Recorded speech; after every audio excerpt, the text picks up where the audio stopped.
आज के इस वीडियो लेक्चर के अंदर मैं आप लोगों को एनडीए के प्रीवियस ईयर के क्वेश्चंस को सॉल्व कराऊंगा विद द कॉन्सेप्ट। तो चलिए ये क्लास स्टार्ट करते हैं।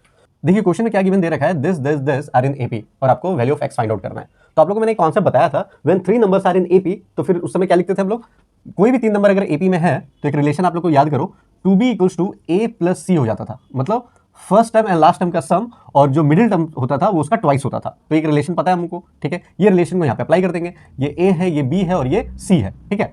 तो 2b वाला पार्ट हमारा है log बेस 10 2 की पावर में x minus 1 equals to a वाला कौन सा पार्ट है, log बेस 10 2 प्लस c हमारा ये वाला पार्ट है log 10 2 की पावर में x प्लस 3, ठीक है। अब जरा ध्यान से देखना, ये 2 जो है वो पावर में चला जाएगा, log की प्रॉपर्टी पता है मेरे को, 2 की पावर में x माइनस 1 का स्क्वायर हो गया, ठीक है। अब यहाँ पे देखो ध्यान से, बेस सेम है तो log a plus log b का फॉर्मूला अप्लाई हो जाएगा। तो log a plus log b क्या होता है, log a इंटू b। तो मैं इसको ऐसे लिख सकता हूँ, बेस 10 2 इंटू 2x प्लस 3। कोई दिक्कत है नहीं sir, base 10 log cancel out हो गया। अब यहाँ पे जरा ध्यान से देखना, बचा क्या, 2 की पावर में x माइनस 1 का होल स्क्वायर इक्वल्स टू, यहाँ पे अगर मैं इसको मल्टीप्लाई कर दूँ तो 2 इंटू 2 की पावर में x प्लस 3 2 6, ये हो गया।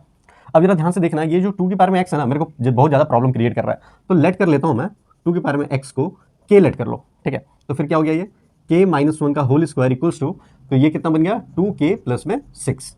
तो a माइनस b का होल स्क्वायर में इसको खोल देते हैं, a square plus B square minus 2ab, ठीक है, इक्वल्स टू 2k प्लस में 6, ठीक है। फिर फर्दरली इधर सॉल्व करते हैं आगे।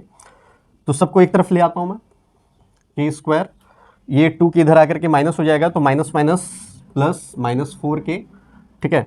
और ये 6 इधर आकर के माइनस 6 होगा, माइनस 6 प्लस 1 तो माइनस 5 हो गया, इक्वल्स टू 0। अब यहाँ पे स्प्लिट द मिडिल टर्म करो, स्प्लिट द मिडिल टर्म करते हैं तो k स्क्वायर यहाँ पे हो जाएगा minus 5k plus k minus 5 equals to 0। k यहाँ से ले लिया हमने कॉमन, तो k minus 5 plus 1 k minus 5 equals to 0।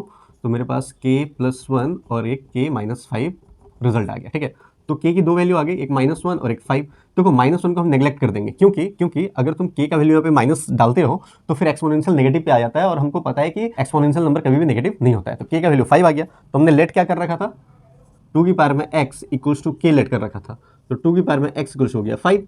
अब देखो ये ऑप्शन तो कहीं मैच नहीं कर रहा है, मेरे को ऑप्शन लाना है, तो हम क्या करेंगे, यहाँ पे taking log on both side कर देंगे। तो लॉग कौन सा लेंगे, तो यहाँ पे देखो 2 मौजूद है, तो मैं लॉग जो लूंगा बेस 2 वाला लूंगा, ठीक है।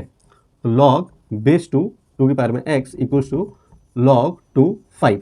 फायदा क्या हुआ सर, x आगे आ जाएगा, यहाँ पे कर देता हूँ मैं, x आगे आ जाएगा तो लॉग बेस 2 2 और ये लॉग 2 बेस 2 5, ठीक है। तो ये पूरा का पूरा क्या हो गया, 1 हो गया। तो x की वैल्यू फाइंड आउट हो गई, लॉग बेस में 2 एंड 5। तो कौन सा ऑप्शन सही दिख रहा है मेरे को, option number C will be the correct. तो इस तरीके से मैंने स्टेप बाय स्टेप आप लोगों को बता दिया है। अब आप लोग बोलोगे सर एनडीए के एग्जाम में सर इतना लंबा सॉल्यूशन कैसे हो पाएगा, तो देखो मैंने ना स्टेप बाय स्टेप हर एक चीज, मिडिल टर्म स्प्लिट सब कुछ बताया यहाँ पे। जब आप प्रैक्टिस करोगे ना क्वेश्चंस में, तो बहुत सारे स्टेप्स है ना, आप दिमाग में ही कैलकुलेट कर लोगे और इतना लिखने की जरूरत नहीं पड़ेगी। तो ये कहां से आएगा, ये प्रैक्टिस से आएगा। मेरे कहने का मतलब है प्रैक्टिस करते जाओ, जितना प्रैक्टिस कर सकते हो, प्रैक्टिस प्रैक्टिस प्रैक्टिस, ठीक है। मैं साथ में तो हूं, आपको क्वेश्चंस चाहिए, आपको सॉल्यूशंस चाहिए, आप मेरे को व्हाट्सएप करो, मैं हर एक चीज प्रोवाइड कर दूंगा आप लोगों को। तो मिलता हूं बच्चों नेक्स्ट क्लास में।